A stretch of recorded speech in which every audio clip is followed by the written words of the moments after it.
Bonjour, Joue le jeu présente aujourd'hui Carcassonne. Contenu dans la boîte, des mini-extensions La Rivière plus la baie, que je n'utiliserai pas ici. Donc la rivière, ce sont des petites tuiles avec des rivières, avec une rivière. Et la baie, ce sont ces personnages-là, mais je ne vais pas les expliquer. C'est une première extension, je vais vous donner déjà un aperçu de ce jeu. Donc Carcassonne est un jeu de tuiles avec des routes, des villes, des champs.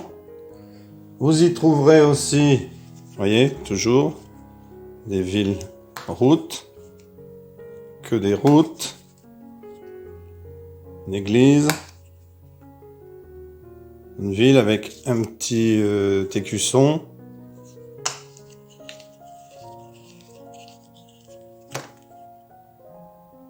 des villages,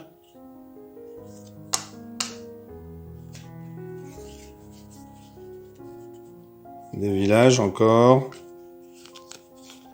et vous trouverez aussi des tuiles sur lesquelles il y a des abbayes. Vous avez aussi des meeples, des petits personnages qui pourront être moines, paysans, brigands ou chevaliers. Un plateau pour marquer les points avec les pions de différentes couleurs. Ici, configuration pour 5 joueurs. Donc ici, j'ai mis la tour, mais c'est l'extension. C'est une extension, c'est-à-dire qu'il faut acheter une nouvelle boîte dans laquelle il y a une tour plus des nouvelles tuiles. J'ai quand même ici posé les tuiles du jeu là, avec une autre pile ici, comme ça. Les joueurs pourront chercher, piocher leurs tuiles dans plusieurs piles. Donc vous, si vous n'avez pas la tour, si vous n'avez pas acheté l'extension la tour, vous ferez des piles afin que le joueur puisse choisir celle où il tirera sa tuile. Donc ici, première tuile, c'est la tuile de départ que l'on pose ici. Le but du jeu étant bien entendu d'avoir le plus de points possible pour remporter la partie. Comment gagne-t-on des points? Eh bien, je vais vous montrer cela tout de suite. Alors, je vous disais que si le meeple a plusieurs rôles, il peut être dans une ville, donc à ce moment-là, on le pose debout sur un morceau de ville. Il est chevalier. Il peut être paysan, on le couche dans un champ. Il ne marquera dans ce cas-là les points qu'à la fin de la partie. Si les champs ou le champ dans lequel il est borde des villes qui seront complètes. Vous avez le brigand qui lui est sur la route, sachant que vous ne pouvez pas avoir deux meeples de couleurs différentes sur une route. Alors vous verrez qu'au cours du jeu, peut-être que certains pourront se retrouver sur la même route, on va dire involontairement. Et pareil pour la ville, le chevalier ne peut pas se retrouver dans la même ville qu'un autre, mais vous verrez que peut-être au cours du jeu, involontairement, alors quand je dis involontairement, ce n'est pas vrai parce que souvent les joueurs le font volontairement, mais qu'on peut quand même se retrouver dans la même ville qu'un autre et sur la même route qu'un autre. Le petit meeple peut aussi être posé sur une abbaye et là il devient moine. Concernant l'abbaye, celle-ci est considérée complète lorsqu'elle est entourée de 8 tuiles. Chaque tuile rapporte un point. Ainsi, lors de l'évaluation de cette zone, on marque 9 points si elle est bien sûr entourée de 8 tuiles. Pour placer une tuile, eh bien, vous allez piocher et placer la tuile que vous venez de prendre. Si vous pouvez pas poser, ou si vous voulez, c'est pas si vous pouvez, c'est si vous voulez poser un meeple, vous pouvez. Si vous ne désirez pas poser de meeple, eh bien, vous le gardez dans votre jeu. Il peut arriver en fin de partie qu'on ne puisse pas poser une tuile. Eh bien, dans ce cas-là, on en prend une autre qu'on échange avec celle que l'on ne pouvait pas poser. Concernant la pose du meeple, vous pouvez poser si une zone sur une tuile est libre. Ici, s'il y a un meeple sur la ville, un meeple sur la route et un meeple sur le pré, vous n'avez pas le droit de poser. De toute manière, vous ne pouvez poser un meeple que sur la tuile que vous piocher. Alors, une route est considérée complète lorsque elle se ferme des deux côtés. Soit elle arrive dans une église, soit elle arrive dans une ville, soit elle arrive dans un village. Il faut que la route soit fermée pour marquer des points. Une ville est considérée complète lorsqu'elle est entourée de remparts et qu'il n'y a pas d'espace vide à l'intérieur. Chaque tuile d'une ville complète rapporte 2 points et chaque blason 2 points supplémentaires. Ce sont des tuiles avec des petits blasons. L'abbaye, je vous ai expliqué. Alors, une évaluation a toujours lieu à la fin du tour d'un joueur. C'est-à-dire, à ce moment, tous les joueurs qui possèdent un meeple dans une zone complète peuvent marquer des points. Après chaque évaluation, les meeples présents sur la zone évaluée retournent dans leur réserve. Je reprends mon meeple lorsqu'on a évalué une zone. On est dans une ville, la ville est fermée, donc on compte les points et on reprend le meeple. Pour le paysan, lui, les points seront comptés à la fin, puisqu'on évaluera le nombre de villes adjacents à ces champs, nombre de villes fermées, bien sûr. Commençons donc. Le joueur bleu va commencer.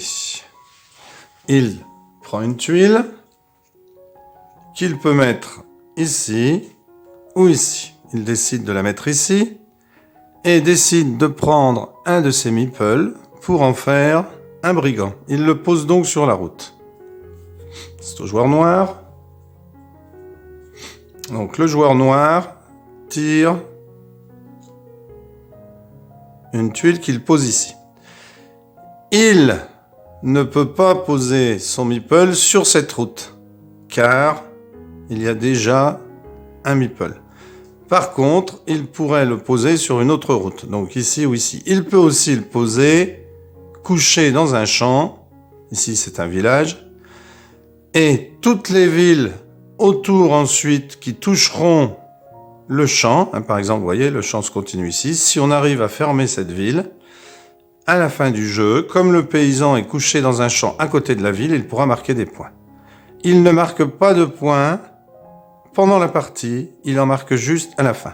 Donc lui décide d'en faire un brigand. Donc il pose ici et il pourra le poser ici.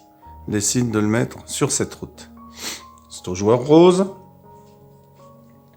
Donc le joueur rose tire une route. Alors, il ne va pas le mettre là parce qu'il ne pourrait pas poser de meeple. Alors, on n'est pas obligé de poser un meeple. Donc, il pose une tuile et pose son meeple sur la route pour en faire un brigand, car, vous voyez, ce sont 3 routes différentes. C'est au joueur vert. Le vert tire encore une route. Donc, lui, s'il met là, il peut en faire de son meeple. S'il en met un, il ne sera que paysan, car là, le bleu est sur la route. Là, le noir est sur la route. Là, le rose est sur la route. Il est obligé, cependant, il n'a pas le droit de poser ici. Alors, il pourrait poser ici, puisqu'ici, vous voyez, c'est en continuité avec un champ. Donc, c'est ce qu'il décide de faire, ce qui lui permet de poser un meeple sur la route. C'est au joueur jaune. Donc, le joueur jaune tire, vous voyez, un petit morceau de ville avec un blason. Donc, ça lui rapportera plus de points. Pour que ça lui rapporte des points, il faut bien sûr que la ville soit fermée. Donc ici, eh bien, il va mettre cette tuile ici, et il va mettre un de ses meeples sur la ville. Donc là, aucun autre meeple ne pourra venir sur cette ville, à moins, je vous l'ai dit tout à l'heure, que on puisse poser une autre tuile plus tard qui ne soit pas adjacente à celle-ci, mais qui agrandisse cette ville. Donc on verra au cours du jeu, vous allez bien tout comprendre comment fonctionne la ville, comment fonctionnent les routes, les abbayes et les prés. C'est au joueur bleu de jouer, donc je vous dis, on n'est pas obligé à chaque fois de poser un meeple. Pour l'instant, aucun point. Donc le bleu choisit une tuile, alors une route. Donc il va décider de continuer celle-ci, sauf qu'il ne va rien poser, car le vert est déjà sur cette route. Donc le bleu ne pose pas de meeple. C'est au joueur noir. Donc le joueur noir, alors là, vous voyez, il n'a pas le choix. Pose une tuile ville. Il ne peut cependant pas poser de meeple, car c'est adjacent, et le jaune peut, vous voyez, se promener dans la ville s'il quitte sa tuile. Donc, le joueur noir est obligé de poser sa tuile ici. Eh bien, pas du tout. Il aurait pu la poser ici, voyez-vous. Ici, ici. Il va donc décider, pour ne pas agrandir la ville du pion jaune, de la mettre ici. Et là, cette ville-là est indépendante de l'autre ville. Peut-être qu'elles se toucheront à un moment, mais pour l'instant, elles sont indépendantes. Donc, il a le droit de poser un meeple. Au joueur rose, qui tire une tuile, donc il va continuer sa route.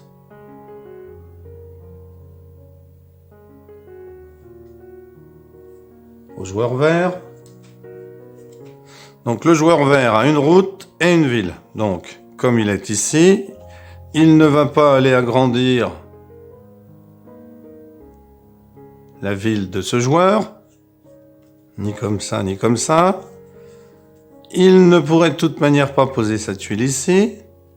Alors comme il a une route ici, alors il aurait bien pu le mettre ici aussi, hein. Il va décider de la poser ici et de prendre un meeple et de le poser sur la ville. Puisque les routes, les villes rapportent des points tout de suite. On le verra là au cours de cette petite mini-partie. Je n'irai pas jusqu'au bout de la partie pour vous expliquer, il faut que vous ayez juste compris le mécanisme. Donc pour l'instant, aucun n'a voulu faire un paysan, le coucher dans l'herbe. Bon, c'est souvent désavantageux parce que lorsqu'on pose un paysan, on ne peut pas reprendre le meeple. Les autres, on peut. Ceux qui sont debout, on peut. Les paysans qui sont couchés, on ne peut pas. Ils doivent rester jusqu'à la fin de la partie. Donc, le joueur jaune vient de tirer cette tuile-là, donc il ne peut pas la mettre là. Par contre, il peut la mettre ici. Voyez ? Donc, il la pose ici et termine sa ville. Donc ici, le pion jaune a une ville avec un morceau de tuile ici. Ça lui rapporte 2 points. Un morceau de tuile ici, ville, ça lui rapporte 2 points. 2 et 2, 4. Un morceau de ville ici, 6. Plus un blason, 8. Il reprend son meeple qu'il repose dans son jeu. Et sur le plateau de jeu va marquer 8 points. C'est au tour. Donc cette ville, hein, c'est fini, plus personne ne pourra s'y installer. Elle est complète, elle est terminée. S'il y avait eu un paysan ici, par exemple, hein, dans ce champ ou ici, eh bien à la fin de la partie, comme la ville est complète, il aurait marqué des points. C'est au tour du joueur bleu. Le joueur bleu tire un morceau de ville. Alors, s'il le met là, il va agrandir la verte, mais bon, parfois, on ne peut pas la poser. Alors, il va la poser ici, ou ici, à côté de cette ville, et poser un meeple sur la ville. Le joueur noir. Donc, le joueur noir a sa ville ici, donc il va le mettre ici, comme ça, il va pouvoir ensuite, peut-être, avoir une tuile qui lui permettra de fermer et de marquer des points, et il décide sur l'autre ville de poser son meeple, un meeple. C'est au joueur rose, donc le joueur rose continue son chemin, car plus la route est longue, plus elle rapporte 2 points, et il décide de poser un meeple sur la ville. Joueur vert,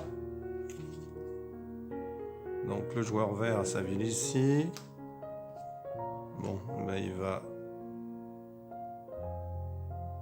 poser sa tuile ici. Alors, il n'a pas besoin de replacer un meeple, car, vous avez vu, hein, il peut se promener dans sa ville, donc c'est la même ville, donc pas besoin de poser un meeple. C'est au joueur jaune. Le joueur jaune tire 2 routes. Alors, il n'a plus de meeple, hein, on sait pourquoi. Donc cette route-là, il ne peut pas la poser là, en plus elle est prise, il va regarder s'il y a une route qui n'est pas prise, non. Bon, et donc, si, il va pouvoir poser ici, vous voyez, si la route continue, mais cette route-là, pour l'instant, il n'y a personne dessus. Donc il pose un meeple sur la route. le joueur bleu. Donc le joueur bleu récupère une ville, ou un morceau et plus une route. Sauf que ça ne l'arrange pas. Alors pourquoi ça ne l'arrange pas? Parce que s'il pose cette tuile ici, ici un village, ici une ville, la route est donc terminée. C'est lui qui possède cette route-là, donc il va marquer des points grâce à cette route. Sauf qu'il trouve qu'elle n'est pas assez longue. En effet, ici, il marquerait 1 point, 2 points, 3 points, 4 points, car il y a 4 tuiles avec un morceau de route. Donc, il décide de poser sa tuile ici pour... Alors, il va peut-être la poser ici parce que le chemin, lui, il posera peut-être un problème s'il la met comme ça, avec le chemin ici. Donc, il décide de la mettre ici. Donc ici, pas besoin de poser un autre meeple. Par contre, il pose un meeple sur la route. C'est au joueur noir. Donc, le joueur noir tire une abbaye. Donc, l'abbaye, je vous ai dit, pour être complète, il faut qu'elle soit entourée de 8 tuiles. Donc, ici, il regarde bien la route, donc il ne peut pas la poser là, parce qu'il va essayer de la poser quand même là où il y a déjà des tuiles qui sont entourées. Malheureusement, si, il peut la poser ici. Et il va mettre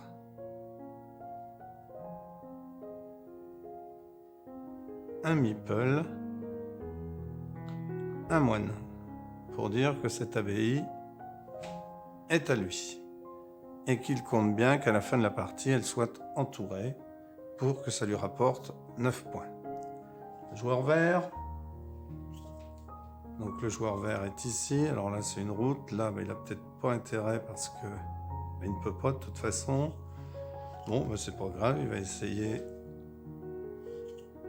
de s'agrandir. Alors je vais recadrer un peu parce qu'on sort vite du champ, parce qu'il pourrait la mettre ici, vous voyez. Bon, pour des raisons pratiques, il va décider de la mettre ici. Mais il aurait très bien pu ici pour repartir.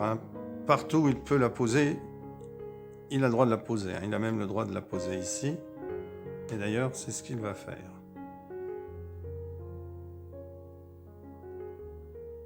Bon, c'est peut-être un peu dangereux parce qu'il est sur cette route-là et s'il veut marquer des points, il faudra qu'il puisse trouver une tuile à poser ici. À moins qu'un autre pose une tuile, le joueur... non, parce que c'est le vert qui a à la fois la route et la ville. Donc, c'est peut-être mis un petit peu en danger ici, le vert. Bon, en danger, enfin bon. Oui, danger parce que s'il n'arrive pas à poser la tuile, il ne récupérera jamais ce meeple. Et non plus jamais ce meeple. Bon, il a réfléchi et il se dit, allez, hop, je vais la mettre ici et je vais mettre un meeple sur le morceau de ville. C'est au joueur jaune. Donc le joueur jaune tire une église. Donc des fois, lorsque vous tirez ce genre de carte, vous voyez par exemple là, ici, le noir est sur une route. Donc afin que le joueur noir ne marque pas trop de points, le joueur jaune lui pose. Puisque ici, une tuile, 2 tuiles, le joueur noir reprend son meeple et marque 2 points. Car un morceau de route et un autre morceau de route, la route est fermée, un village d'un côté, une église, donc 2 points. C'est au tour du joueur bleu. Donc le joueur bleu, ça l'arrange bien. Donc il va agrandir sa ville. Donc, cette tuile, je vous la montre parce que, imaginons que ce ne soit pas un joueur bleu qui l'ait tiré. Mais, donc, si ce n'est pas un joueur bleu, ici, si on la pose, ça continue cette ville-là, vous voyez, dans lequel il y a un bleu qui peut se promener. Mais il ne peut pas aller ici, car là, il n'y a pas de tuile qui lui permette de passer. Donc, si ça avait été un autre joueur aurait pu poser son meeple ici. C'est un bleu, il n'est pas en danger, car là, après, personne ne pourra poser un meeple puisque c'est lui qui vient de la poser. Donc il se dit que peut-être il va pouvoir agrandir sa ville en mettant des tuiles ici. Donc si ça avait été un autre joueur, par exemple le joueur noir, eh bien il aurait pu mettre son meeple ici, car ce n'est pas la même ville que l'autre, voyez. Donc le joueur noir joue. Là, lui, il agrandit sa ville ici, il n'a pas besoin de poser de meeple. Quoi qu'il peut agrandir celle-ci. Voilà, ce sera peut-être mieux. C'est au joueur rose.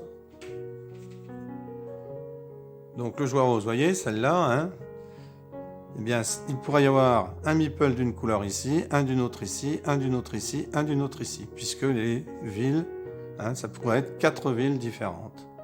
Donc là, c'est le joueur rose qui a tiré la tuile, il regarde, bon, il a un morceau de ville comme ça, ou alors il va fermer la ville, voilà, il va fermer la ville du noir. Le noir marque des points,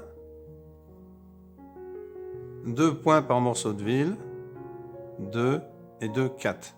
Il n'y a pas de blason, il reprend son meeple et il avance de 4. 4 et 2, 6. C'est au joueur. Donc le rose lui a fermé volontairement la porte, enfin la ville, hein, afin qu'il marque le moins de points possible.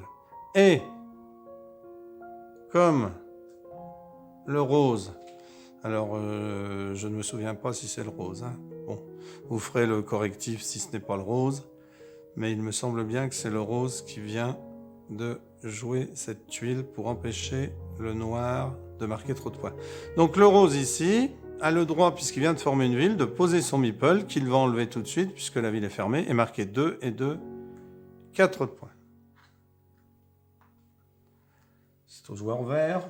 Bon, j'espère que je ne me suis pas trompé. Si je me suis trompé, bien vous corrigerez. Je pense que vous avez compris pour l'instant le mécanisme du jeu.